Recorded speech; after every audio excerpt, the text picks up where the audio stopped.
بسم اللہ الرحمن الرحیم۔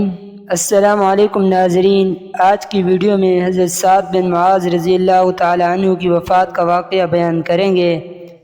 ناظرین، اگر آپ ہمارے چینل پر نئے ہیں تو سب سے پہلے ویڈیو کو لائک اور چینل کو سبسکرائب ضرور کر دیں۔ سعد بن معاذ رضی اللہ تعالی عنہ کی وفات کا عجیب قصہ۔ حضرت جابر رضی اللہ تعالی عنہ سے روایت ہے کہ جب مشہور انصاری صحابی یعنی سعد بن معاذ رضی اللہ تعالی عنہ کی وفات ہوئی تو ہم لوگ رسول اللہ صلی اللہ علیہ وسلم کے ساتھ ان کے جنازے پر گئے۔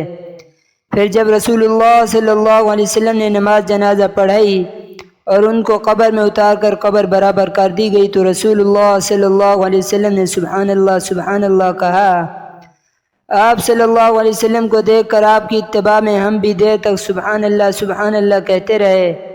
پھر آپ نے اللہ اکبر کہنا شروع کیا تو ہم بھی آپ کی اتباع میں اللہ اکبر کہنے لگے۔ پھر آپ صلی اللہ علیہ وسلم سے پوچھا گیا کہ یا رسول اللہ، اس وقت آپ کی اس تسبیح اور تکبیر کا کیا خاص سبب تھا؟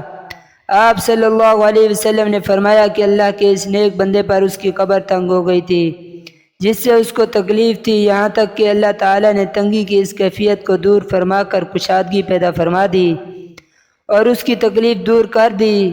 سعد بن معاذ رسول اللہ کے مشہور و ممتاز صحابہ میں سے تھے۔ غزوہ بدر میں شرکت کی فضیلت و سعادت انہیں حاصل تھی۔ 70,000 فرشتوں نے ان کے جنازے میں شرکت کی۔ آسمان کے دروازے ان کے لیے کھولے گئے۔ ان کی وفات پر رحمان کا عرش حرکت میں آ گیا۔ حضور صلی اللہ علیہ وسلم کے سینہ یاران پر ان کا وصال ہوا۔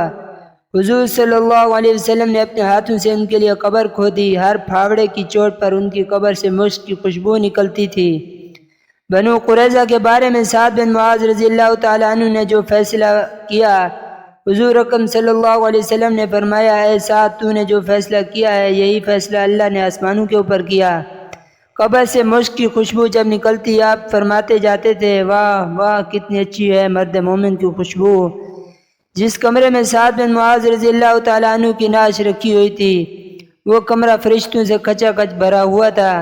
ایک فرشتہ نے اپنا پر ہٹایا، تب جا کر حضور صلی اللہ علیہ وسلم کو بیٹھنے کی جگہ ملی۔ جب جنازہ اٹھا حضور اکرم صلی اللہ علیہ وسلم نے فرمایا، فرشتے اس کے جنازے کو اٹھائے ہوئے ہیں۔ باوجود اس کے قبر کی تنگی کی تکلیف سے ان کو بھی واسطہ پڑا، اگرچہ فوراً ہی وہ اٹھا لی گئی۔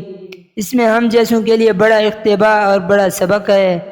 اللہم ارحمنا، اللہم احفظنا۔ ترجمہ: اے اللہ ہم پہ رحم فرما، اے اللہ ہماری عذاب قبر سے حفاظت فرما۔